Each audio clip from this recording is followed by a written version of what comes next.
এই সময় প্রায় অনেক বাগানিরাই লেগে পড়েছেন শীতের ফুলদের বিদায় জানিয়ে বসন্তকালের জন্য প্রিপারেশন নিতে। আর বাগান বিলাসের কিছু হেভি ব্লুমার ভ্যারাইটি রয়েছে, যেগুলোতে একবার ফুল এলে তা প্রায় 2 থেকে আড়াই মাস স্টে করে। কিন্তু এই শীতের শেষ দিকে আমরা যদি ফুলগুলো না কেটে দিই, তাহলে গাছের সমস্ত এনার্জি এই ফুলগুলোকে ধরে রাখতে শেষ হয়ে যায় এবং গাছের বৃদ্ধি ব্যাহত হয়। সেই কারণে আমিও আর ফুলের মায়া না করে আমার এই বাগানবিলাস গাছটির প্রুনিং করে দিয়েছি। আর প্রুনিংয়ের পর আমি এখানে ব্যবহার করছি সাফ ফাঙ্গিসাইড। তোমাদের কাছে যদি এই ফাঙ্গিসাইড পাউডারটি না থাকে, তাহলে তোমরা ঘরের হলুদ গুঁড়ো ব্যবহার করতে পারো। তো এখানে এই ফাঙ্গিসাইড পাউডারটিকে খুব সামান্য জলের সাথে গাঢ়ভাবে গুলে নিতে হবে। আমাদের কোথাও কেটে গেলে আমরা যেমন কাটা জায়গায় ক্রিম লাগাই, গাছের ক্ষেত্রেও কিন্তু ঠিক তেমনই।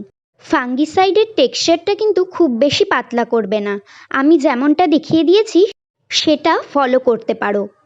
গাছের যে অংশ থেকে ফুলগুলো কেটেছি, সেই কাটা অংশে এই ফাঙ্গিসাইডটা খুব ভালোভাবে লাগিয়ে দিতে হবে, যাতে এখান থেকে কোনো ছত্রাকের আক্রমণ না হয়। আর গাছটি প্রুনিং করার কয়েকদিন পরে গাছে দিতে হবে খাবার, কিন্তু আপাতত আমি গাছের গোড়ার মাটিটা একটু আলগা করে জল দিয়ে দিয়েছি। এবার শুধু বসন্তের অপেক্ষা। আজ আসি, টাটা।